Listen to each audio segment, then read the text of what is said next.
সিলেট বাংলাদেশের উত্তর পূর্বাঞ্চলে অবস্থিত মেঘালয়ের কোলঘেঁষা প্রকৃতির লুকায়িত এক টুকরো স্বর্গের নাম, যেখানে মেঘ ছুঁয়ে যায় পাহাড় আর সেই পাহাড়ের বুক চিরেই ঝরে পড়ে ঝর্ণার শীতল জলধারা।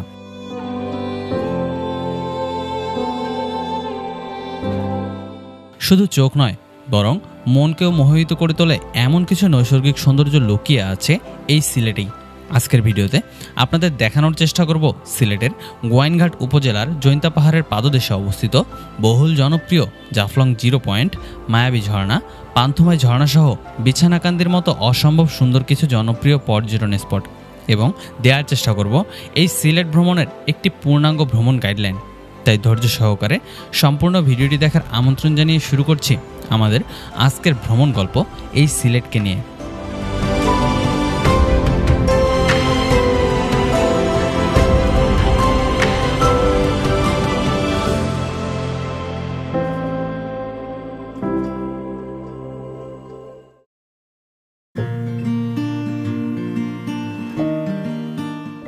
সিলেটের জনপ্রিয় পর্যটন স্পটগুলো ঘুরে দেখার জন্য আমাদের সর্বপ্রথম গন্তব্য হচ্ছে সিলেট শহর। ঢাকা অথবা দেশের যে কোনো প্রান্ত থেকে সিলেট রুটের যে কোনো বাসে করে চলে আসতে পারেন এই সিলেট শহরে। এবারের যাত্রায় আমরা যাচ্ছি ঢাকার সায়েদাবাদ থেকে হানিফ পরিবহনের একটি নন এসি বাসে করে।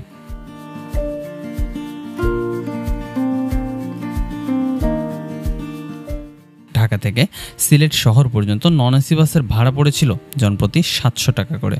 আপনারা যদি চান এসি বাসেও যেতে পারেন, সেক্ষেত্রে ভাড়া পড়বে 1300 থেকে 1500 টাকা পর্যন্ত।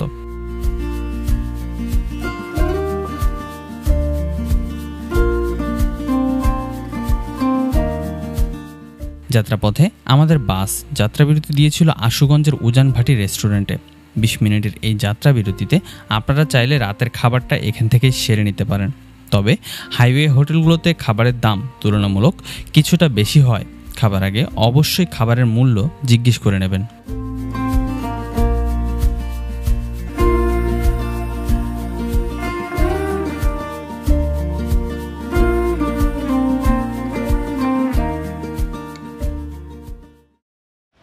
হ্যালো এভরিওয়ান, আসসালামু আলাইকুম। সিলেটের হুমায়ুন চত্বর থেকে আপনাদের সকলকে জানাচ্ছি স্বাগতম। এই মুহূর্তে আমি দাঁড়িয়ে আছি সিলেটের যে হুমায়ুন চত্বর, ঠিক এই জায়গাটায়। ঢাকা থেকে আসলে সকল বাস মূলত আপনাদেরকে এই জায়গাটায় নামাই দিবে। সিলেটের বিভিন্ন পর্যটন স্পট ঘুরে দেখার জন্য মূলত আপনারা এখানে অসংখ্য সিএনজি বাইক এবং বিভিন্ন পরিবহন ব্যবস্থা পেয়ে যাবেন। আপনারা যদি দেখেন এখানে অসংখ্য সিএনজি রয়েছে, এছাড়াও বাইক রয়েছে। আপনারা চাইলে এসব ব্যবহার করে আসলে সিলেটের যেসব পর্যটন স্পট রয়েছে এগুলো আসলে ঘুরে দেখতে পারেন।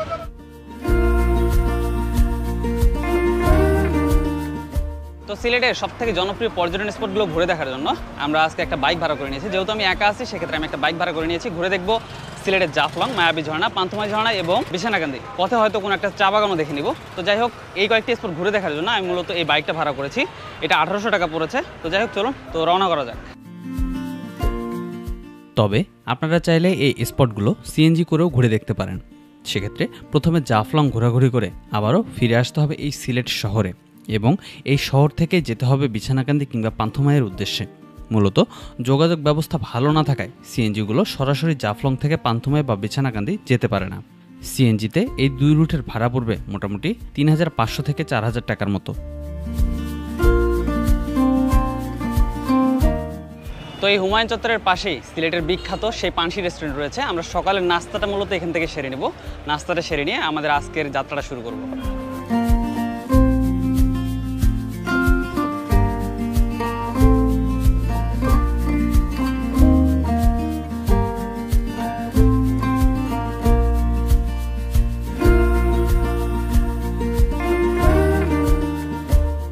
জনপ্রতি 60 টাকা দিয়ে সকালের নাস্তার পর্ব সেরে আমরা রওনা হয়ে যাই আমাদের আজকের দিনের প্রথম গন্তব্য জাফলং জিরো পয়েন্টের উদ্দেশ্যে। সিলেট শহর থেকে জাফলং জিরো পয়েন্টের দূরত্ব প্রায় 62 কিলোমিটার। এই পথে যেতে মোটামুটি সময় লাগবে 1.5 থেকে 2 ঘন্টার মতো। তবে এই 1.5 থেকে 2 ঘন্টায় আপনি উপভোগ করতে পারবেন এই পথের এক অন্যরকম নৈসর্গিক সৌন্দর্য। রাস্তার দুপাশ জুড়েই চোখে পড়বে বিস্তৃত সবুজ মাঠ, খালবিল আর দূরে দাঁড়িয়ে থাকা মেঘালয়ের পাহাড়। সবকিছু মিলিয়ে যা এই রাস্তার সৌন্দর্যকে বাড়িয়ে দিয়েছে কয়েক গুণ।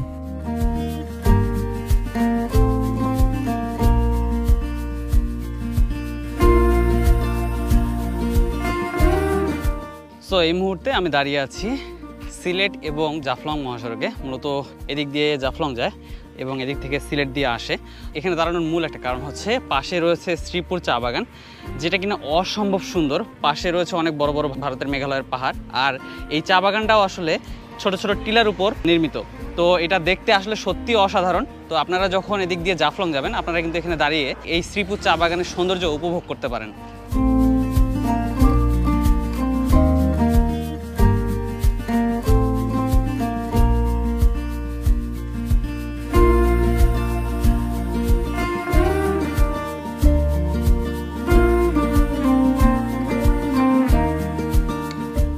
সো ফাইনালি আমরা কিন্তু চলে এসেছি আমাদের আজকের দিনের প্রথম ডেস্টিনেশন জাফলং জিরো পয়েন্টে। এই যে আমার সামনে দেখতে পাচ্ছেন, এদিক দিয়ে সামনে গেলে মূলত আমরা সেই জাফলং জিরো পয়েন্টে চলে যাব।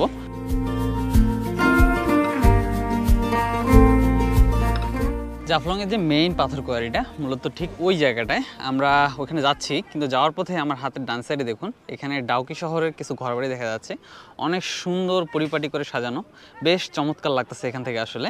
তো আপনারা যখন ওই জাফলংয়ের যে পাথর কোয়ারিটা আছে ওখানে যখন যাবেন, তখন যাওয়ার পথে কিন্তু এই সৌন্দর্যটা উপভোগ করে যেতে পারেন। এখানে অনেকে দাঁড়িয়ে আসলে এটার সাথে সাথে ছবি তুলতেছে পিছনে ঘরবাড়ির ব্যাকগ্রাউন্ডে রেখে, অসম্ভব সুন্দর। এদিকে পাহাড় রয়েছে অ্যান্ড ডাউকি শহরের যে ঘরবাড়িগুলো এগুলো দেখা যাচ্ছে এখান থেকে, অসাধারণ লাগতেছে।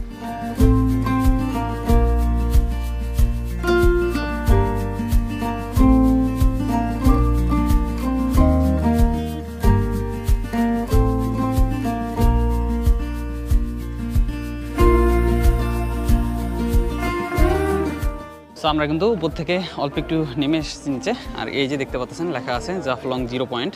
এটি হচ্ছে মূলত জাফলং জিরো পয়েন্ট। এখানে আসলে সবাই ছবি তুলতেছে স্মৃতি হিসেবে, আর সামনেই কিন্তু রয়েছে সেই জিরো পয়েন্টের যে পাথর কোয়ারিটা, যেখানে পাথর, অসংখ্য পাথর, যেটা দেখার জন্য মূলত সাধারণ পর্যটকরা চলে আসে। তো মূলত সেটা হচ্ছে এই জায়গাটা।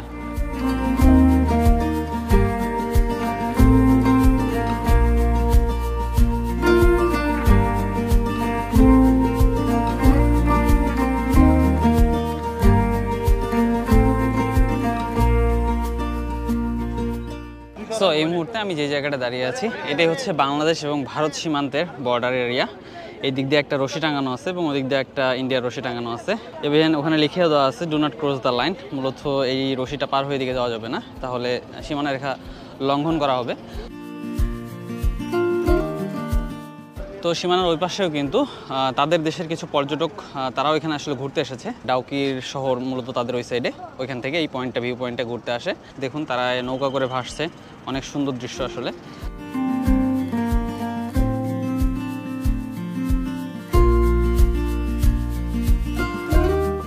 এছাড়াও কিন্তু এখানে আপনার প্রয়োজনীয় জিনিসপত্র রাখার জন্য এরকম কিছু লকার পেয়ে যাবেন, যেখানে 100 টাকার বিনিময়ে আপনারা আনলিমিটেড সময় আপনাদের প্রয়োজনীয় জিনিসপত্রগুলো এখানে সিকিউরভাবে রাখতে পারেন। আর যদি গোসল করার পর ড্রেস চেঞ্জের প্রয়োজন হয়, এখানে কিছু ড্রেস চেঞ্জিং রুম রয়েছে। এই যে আমার সামনে দেখতে পাচ্ছেন একটা, এগুলো হচ্ছে ড্রেস চেঞ্জ করার রুম। মাত্র 20 টাকার বিনিময়ে কিন্তু আপনারা আপনাদের ভেজা কাপড়গুলো আসলে এই রুমগুলোতে চেঞ্জ করতে পারবেন। তো যাই হোক, চলুন এখন এই জায়গাটা আমরা মোটামুটি ঘুরে দেখলাম। এখান থেকে এখন আমরা চলে যাব মায়াবী ঝর্ণার উদ্দেশ্যে। এখান থেকে অসংখ্য নৌকা পেয়ে যাবেন আপনারা মায়াবী ঝর্ণায় যাওয়ার জন্য, যেটা কিনা লোকালে গেলে আপনার 100 টাকা করে পড়বে যাওয়া এবং আসা। তো যাই হোক, চলুন এখন আমরা একটা লোকাল নৌকাতে করে চলে যাব এখন মায়াবী ঝর্ণায়।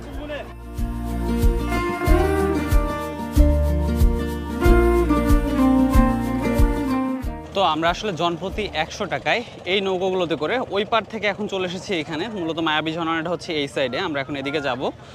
আপনাকে এখানে আসার পরে মূলত টিকিটটা কাটতে হবে, ওখানে ওঠার সময় নয়। আপনি ওখান থেকে যখন এই পারে আসবেন, আসার পরে আপনাকে একটা টিকিট দেওয়া হবে। সেই টিকিটটা মূলত আপনি আপনার কাছে রাখবেন এবং যাওয়ার সময় ওইটা দেখে আপনি চলে যেতে পারবেন।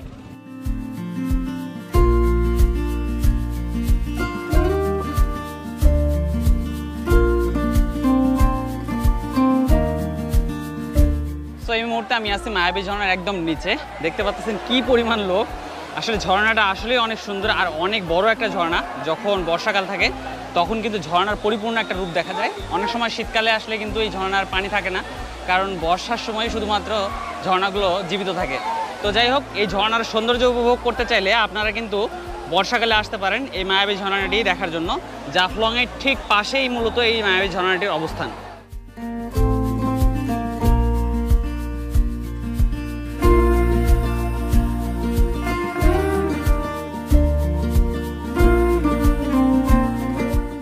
মায়াবী ঝর্ণার অপরূপ সৌন্দর্য উপভোগ করে আমরা আবারও ফিরে আসি জাফলং জিরো পয়েন্টে। এখান থেকে চলে যাব আমাদের আজকের দিনের দ্বিতীয় গন্তব্য পান্থমাই ঝর্ণার উদ্দেশ্যে। জাফলং জিরো পয়েন্ট হতে পান্থমাই ঝর্ণা যেতে মোটামুটি সময় লাগবে 2 ঘন্টার মতো। যেতে হবে গ্রামীণ সব পথ ঘাট আর মাঠ দিয়ে। তাই সকলের উদ্দেশ্যে পরামর্শ থাকবে সিলেট শহর হয়ে এই পান্থমাই ঝর্ণায় আসার। তবে গ্রামের ভেতর দিয়ে পান্থমাই যাওয়ার এই পথটি ছিল এক কথায় অসাধারণ। প্রকৃতির এই অপরূপ সৌন্দর্য এক কথায় মন কেড়ে নেওয়ার মতো। সো জাফলং থেকে আমাদের আজকের দিনের দ্বিতীয় গন্তব্য পান্থমাই যাওয়ার পথে এই জাফলং চা বাগানটা পড়বে, সমতল চা বাগান। এটা অসম্ভব সুন্দর। এই চা বাগানটা আসলে পাতায় ভরপুর আর মাঝে মাঝে বেশ কিছু গাছ রয়েছে, অসম্ভব সুন্দর লাগতেছে। এদিকে ছোট বাগান একটা আছে আর এই সাইডটা হচ্ছে অনেক বড় একটা বাগান, অসম্ভব সুন্দর লাগবে। আর সত্যি কথা বলতে এই যাওয়ার পথের যে রাস্তাটা এটা এক কথায় অসাধারণ। আমরা শ্রীমঙ্গলের লাউয়া ছাড়ার পথে যে রাস্তাটা দেখি ঠিক ওই রাস্তাটার মতো অসাধারণ একটা রাস্তা।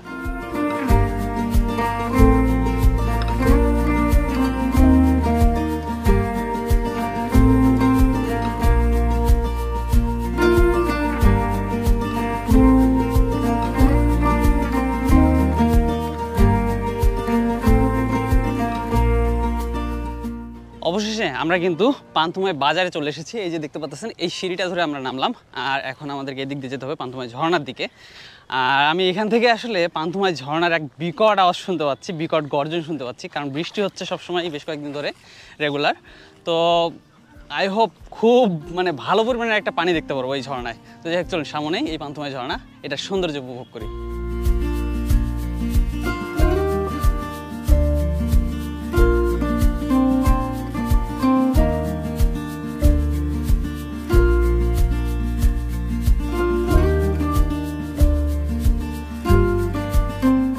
সো ফাইনালি 1 থেকে 2 মিনিট হেঁটে আসার পর এই দেখুন আমার সামনে পান্থমাই ঝর্ণার এক ভয়ঙ্কর রূপ। কত সুন্দর লাগতেছে পান্থমাই ঝর্ণাটা, একবারে ভরপুর পানিতে, অসম্ভব সুন্দর লাগতেছে।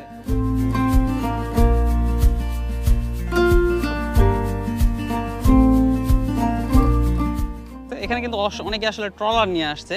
আহারকান্দি নামে একটা জায়গা আছে, ঘাট আছে, মূলত ওই ঘাট থেকে আপনারা চাইলে কিন্তু এই ট্রলারগুলো ভাড়া করে নিয়ে আসতে পারবেন, যেখানে আপনি একই সাথে বিছানাকান্দি দেখতে পারবেন, প্লাস হচ্ছে লক্ষণছড়াও দেখতে পারবেন এবং এই পান্থমাইও দেখতে পারবেন।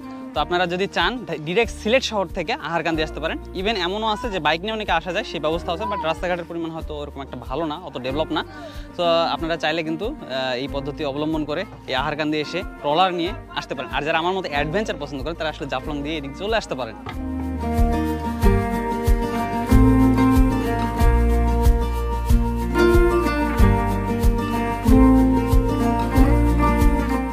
তো আপনারা আসলে কিন্তু ঠিক এরকম এতটা কাছ থেকে এসে আসলে এই ঝর্ণার সৌন্দর্যটা উপভোগ করতে পারেন। অসম্ভব সুন্দর একটা ঝর্ণা। পান্থমাই আসে না মানুষ এই কারণেই, আসলে এই জায়গার যাতায়াত ব্যবস্থাটা ভালো না।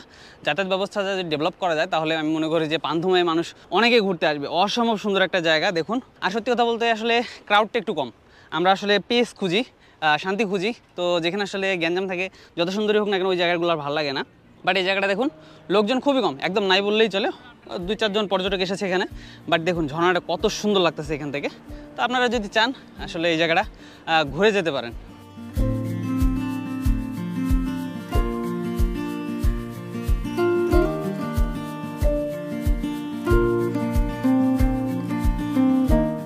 পান্থমাই ঝর্ণার অপরূপ সৌন্দর্য উপভোগ করে এখন আমরা চলে যাচ্ছি আমাদের আজকের দিনের লাস্ট যেটা ডেস্টিনেশন বিছানাকান্দি।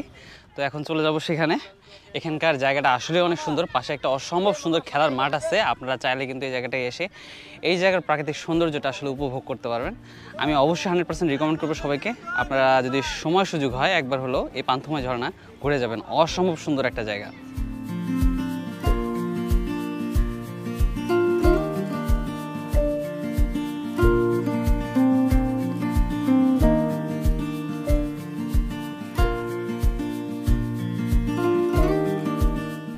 সো মোটামুটি বেশ খানিকটা গ্রামের পথ আসলে আমাদের পার হয়ে আসতে হয়েছে।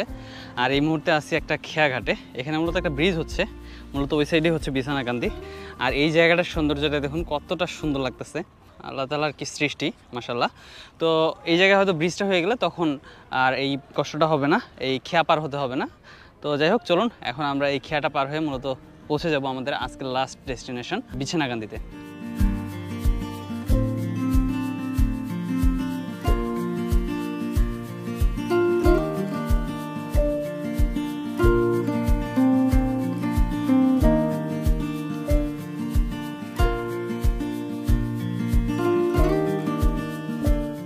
সো ফাইনালি আমরা কিন্তু চলে আসছি আমাদের আজকের দিনের সর্বশেষ গন্তব্য বিছানাকান্দিতে। এই যে দেখতে পাচ্ছেন, এটাই হচ্ছে বিছানাকান্দি। অসম একটা জায়গা। আসলে আমি জানি না এটা এত আন্ডাররেটেড কেন। আসলে সেরকম যাতায়াত ব্যবস্থা ভালো না থাকার কারণে হয়তো এই জায়গায় পর্যটকরা আসে না, বাট অসম্ভব সুন্দর। আপনি ভোলাগঞ্জ বলুন, সে জাফলং বলুন, এগুলোর মতোই কিন্তু সুন্দর, এর থেকে কোনো অংশই কম না। বরঞ্চ আমি বলবো যে কোনো কোনো ক্ষেত্রে এই জায়গাটা সেই জায়গাগুলোর থেকে আসলে বেশি সুন্দর।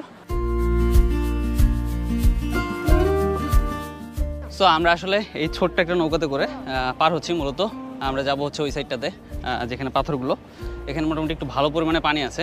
এদিক দিয়ে হেঁটে যেতে গেলে হয়তো ভিজে যাবো। অনেকে দেখলাম আসলে পার হচ্ছে, তো একটু সামনে যাই। মূলত এই নৌকা দিয়ে পার হয়ে পাথরের রাস্তা তো যেতে মোটামুটি কষ্ট হয়। তো যাই হোক, চলুন এখন আমরা সামনের দিকে চলে যাই। এগুলোতে মেবি 10 টাকা করে নেয়, 10 টাকা করে নেয়, তাই না?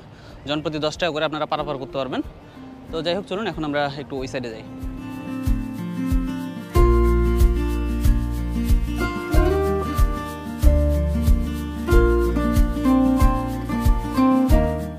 সত্যি কথা বলতে বিছানাকান্দি অসম্ভব সুন্দর একটা জায়গা। আর এই বিকেলের সময় এত সুন্দর লাগতেছে, গোল্ডেন আওয়ারে অসম্ভব সুন্দর। আপনি এই জায়গাটা দেখলে সত্যি মুগ্ধ হয়ে যাবেন। আমি মানে এই জায়গাগুলো ছবিতে যেরকম দেখি না আমরা, ঠিক ওরকম দেখাচ্ছে, মানে আপনি নিজ চোখে ওরকম দেখতে পারবেন। তো আসলে এই জায়গাগুলো এত সুন্দর আছে এখন এই কারণে যে পর্যটকরা এখন ওইভাবে এই জায়গাগুলোয় রিচ করে না, দ্যাটস ওয়াই আর কি। তো আমাদের উচিত হবে এই জায়গাগুলো আসলে এই জায়গার পরিবেশটা আসলে ধরে রাখা। আপনাদের কাছে রিকোয়েস্ট থাকবে, আপনারা যদি এই জায়গায় আসেন পরিবেশটাকে অন্তত আপনারা ঠিক রাখবেন।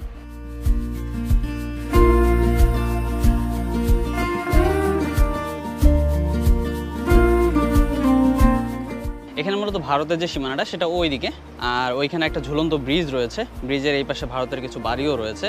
তো আপনারা খুব সাবধানতার সাথে যাবেন, যেহেতু বর্ডার এরিয়া। সৌন্দর্য উপভোগ করুন ভালো কথা, বাট খুব সাবধানতার সাথে আসলে এই সৌন্দর্যগুলো উপভোগ করবেন।